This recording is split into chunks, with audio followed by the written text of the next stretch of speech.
Welcome back to the garden here in Raleigh, North Carolina, Zone 7B.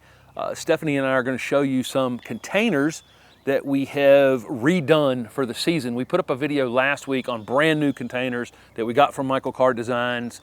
They're all looking great. We started on a patio project back here. Those are going to get integrated into the patio. We have some other rectangular containers that we have along the edges of paths, and a few other containers that are out in beds, and they just needed a few things to be refreshed in them. Most of them have, most but not all, have something in them that just kind of stays in them. The first one we'll talk about is this Japanese holly. It's a Beehive holly. I got this on clearance a couple years ago at Lowe's, put up a video maybe 3 weeks ago refreshing all of our topiaries. So we limbed this thing up a little higher, got it back into a perfect little ball here. It's got 2 trunks on it. When we bought it, it had like 5. I got all those cut out. When you do some top pruning on these things, you'll get some bottom growth suckering from the bottom. I need to cut that off, but it looks pretty good overall. So, we did some shopping down at a nursery called Big Bloomers and a few other places, and Steph comes up with these great combinations for all of these containers, and we try to do it as inexpensively as possible. So clearance plant, variegated vinca that we've reused several times, and in a container like this, if it lays over on the ground and roots into the ground, you can just separate it from the parent plant and put it in a new container and reuse it. We don't like to have this in the ground because it can be a bit of a bully, a bit really invasive in the landscape, but it works great in these containers. It's super, super showy. And then the Torenia was just bought in a small 4-pack or 6-pack, and so it's fairly inexpensive as well. These are going to work in kind of part shade garden conditions. So will the vinca. There's a Carex, a small Carex in here. Same thing, just bought it in a very small container. There's a creeping Jenny over here, and we've got a little patch of it in the front garden out by our bird feeder, and we just go out and chop a piece up and add it to a container anywhere we want to add it to a container. Sometimes it needs a little control added to it as well. And then there's one Tradescantia in the back. And so all of these colors work really, really well together. Again, there's not a whole lot of money was put into this. A little bit of soil was refreshed. So each time we put some new things in here, about 2 or 3 inches of the top of that soil will be taken out. Some fresh soil went into it. 1 4-pack of Torenia, 1 Tradescantia, and I think everything else was reused from previous containers. So that's how we like to do this. A month or so, this thing will be completely filled out. You've got a spiller, you've got a thriller, and then you've got these things back here that'll be fillers. All right, so this is a great mix of plants in this container right now. I do want to say that rectangle containers aren't our favorite because they don't sort of go with a flowy landscape that kind of like we have, but they're going to look great on edges and things like that. This container is the epitome of what we do. It's a combination of things we've rooted, things we've grown, things we've gotten in 6-packs and 4-packs, and things we've rehabbed from other times. So I'll start with the Viburnum Davidii. I love the texture of a Viburnum Davidii, and this viburnum we rooted off of the one we have in the backyard. So if you plan far enough ahead of time, you can actually grow your own plants for your containers, and it saves a ton of money and adds such great texture and color to this container. Added some pink blooming begonias, just from, I think it was a 6-pack that we got at the local farmer's market. Last year, we had this great Carex. It's called Cream and Green. It's such a gorgeous variegation, and it's kind of got that spiller. We've got sort of thrillers and spillers and then fillers, just like the equation kind of dictates. We've got a plant with a story. This is a plant from the J.C. Ralston Arboretum. It's a Serendipity Magnolia. Love this plant. It's going to obviously outgrow this eventually, but for the next couple of years, it makes a great sort of pyramidal evergreen that blooms in the spring. This is a wonderful coleus that we found, I think at Big Bloomers last year. It's called Stained Glassworks, let's see, Stained Glassworks Velvet.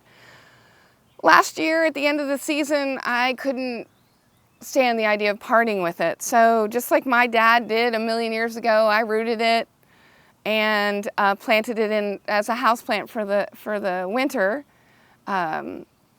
It kept going. It wasn't super happy, but it kept going, and now it adds this wonderful maroon and lime green variegation that sort of ties this whole thing together. It's just such a beautiful combination of colors and textures and leaf size and leaf shape. Next up is another tree form that I did maybe early last year.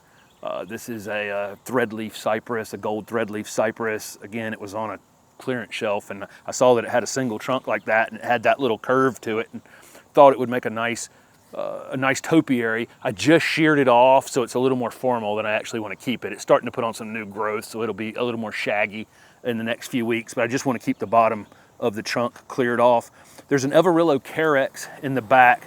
This one was actually cut back and is on its way to coming back out. I will say that these Everillo Carex are evergreen for us, and it's best not to cut them back unless you need to, but being that it was in this container, it took a little bit more winter damage, not enough to hurt it. It's zone 5 hardy, but it knocks it back a little more. So we cut it, it's coming back out from it.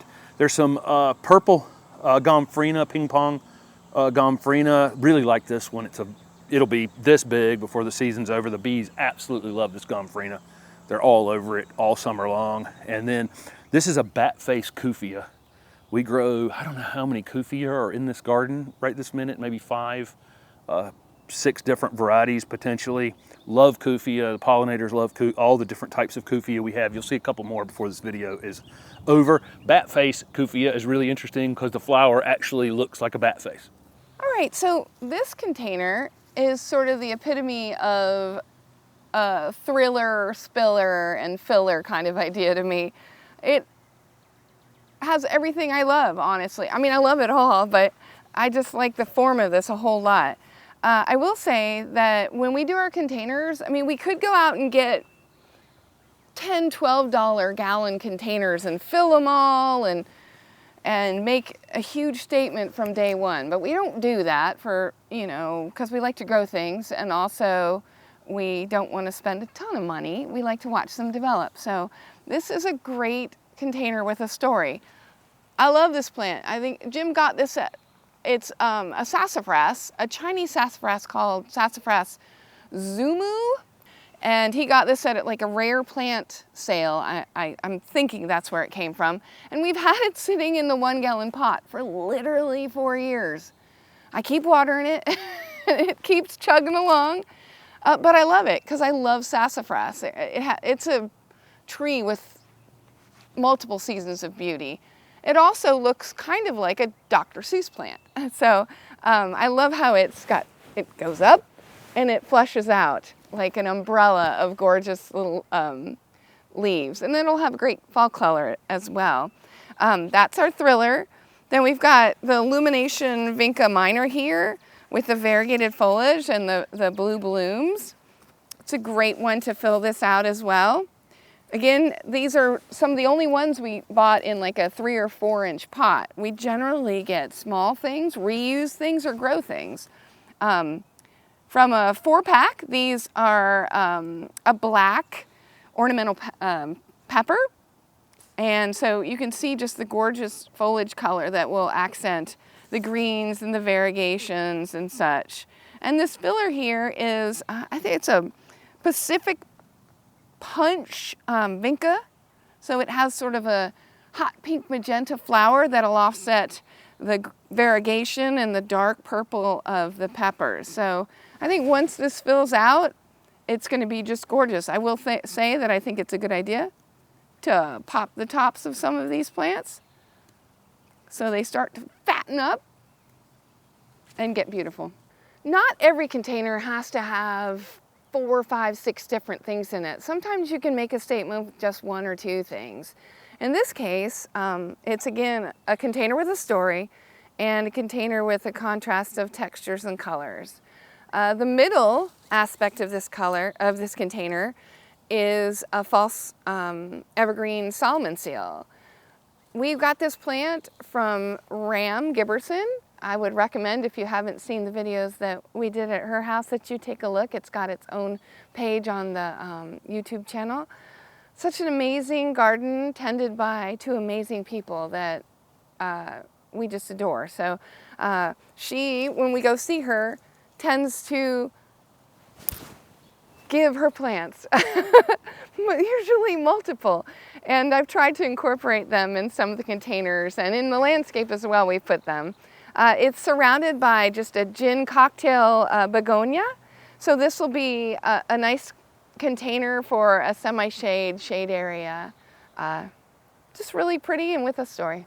This container has another one of my topiary pieces in it. It is a variegated boxwood, which looks fantastic in that container. I'm in the process of limbing it up a little more each time that I prune it, so it doesn't have a lot, you know, it hasn't been limbed up a whole lot. You can't see a lot of the trunk yet, but each time that I re-prune it, I'm going to raise that ball up slowly.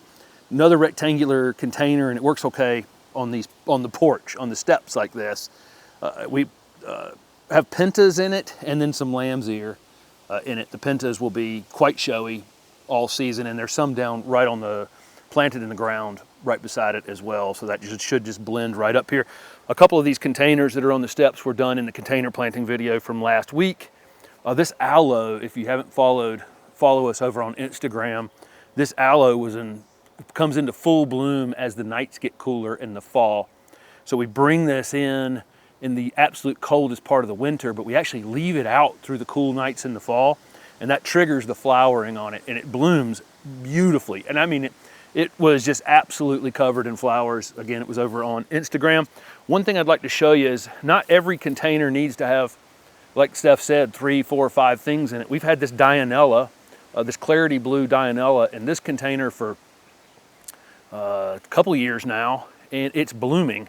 This Dianella has beautiful blue lacy flowers on it, just starting to open a few of them now. It's this really complex, tiny little flower. It's almost epimedium-like.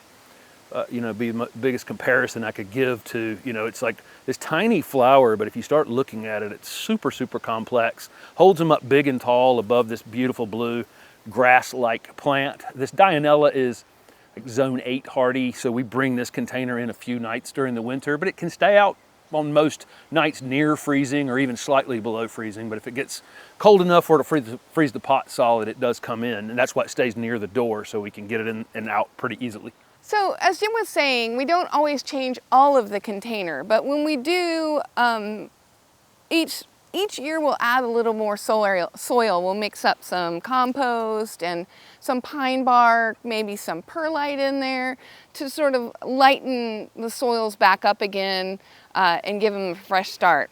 This one in the back, again, this is actually another plant we got a long time ago, and it's been in containers for years now. It's called a Twinkle Toes Cryptomeria, just a gorgeous dwarf cryptomeria with this great bright limey yellow green new growth, so pretty, with this Lamiastrum, which I believe goes by a different name now. I learned it a long time ago when it went by Lamiastrum, but it does have a different name now.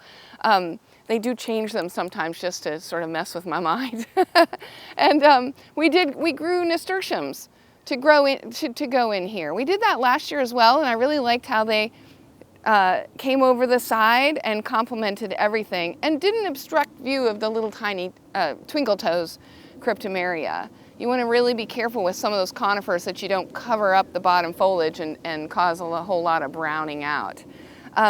We did talk about Cuphea that we have in the landscape. This is Hummingbird Lunch, one of the 4 or 5 or 6 Cupheas that we have growing in our landscape. We do have another one over with a peach tree, and right below it is, I think it's called either Shimmer Pink or Pink Shimmer Cuphea. Just a gorgeous sort of billowy looking Cuphea. A little different looking than the long tubular bloom that's on the Hummingbird Lunch. All right, so I'm sitting here behind 3 containers that we changed just 1 or 2 things each, but I'm going to point out another Cuphea while I'm sitting here. It's called Sugar Bells. It's a white Cuphea that I've put it here sort of to play off the colors in this bed and the wonderful peach blooming lantana. So hopefully that does well. The pollinators should love both of those. So back to containers. I will say that another aim is to make sure that the plants that you put together have similar cultural needs. If you put in something that takes 8 tons of water and something that never wants to be watered, it's not going to have a good ending. So let's talk about what we have here. We've got this great little lacy evergreen conifer mixed in with just super Olympia pink begonias. We might sort of put that a little bit more in the shade if I get some burning on the begonias, but it's a good combination, and it won't get so tall that it takes over this and causes some dieback. That's one of my aims. This one, I'm a little more troubled by it because I've got Cotoneaster with portulaca, and portulaca doesn't like much water at all. Cotoneaster don't want to be kept too wet either. In fact, you know, so often you see them on slopes where the water won't sit very long anyway, so I'm hoping that they do well together. This is a standard we got last fall. It did wonderfully all fall, and then I really needed to have something short because I didn't want it to block the stem if it was like a 8-inch annual. So instead, a nice ground covering portulaca that blooms in all sorts of bright, wonderful colors. Our last container here is a combination of things we've had, things we've grown, things like that. So I'm going to start off with the creeping raspberry we have here as our spiller. It's got some vertical growth on it. We're going to have to cut this back so it doesn't obstruct this great Primo arbovitae. I don't really want to have anything really close to the base of it, otherwise it'll cause some browning out. We've got sort of a nice little dwarf carex next to it for another good texture, and yet another Cuphea. I think it's called Firecracker, if I remember. Firecracker Cuphea. It's sort of a shorter growing one. The pollinators will just love those tubular flowers. It'll just be covered with orangey red blooms all summer long. So tell me what you do with your containers. How do you decide what you're going to put in them? Do you grow anything yourself to use in them? Do you reuse things from your yard like we do? Do you grow new plants? Do you start with 4-packs or 6-packs? How do you formulate your plan for your containers? Thank you guys so much for watching and following along with the channel. We've got lots of content out here for the rest of the season. Housework, patio work, all kinds of things. Lots and lots of things planned and going on, and some traveling coming up. Some beautiful gardens we're going to show off that we're excited to see ourselves, actually. So thanks for following along.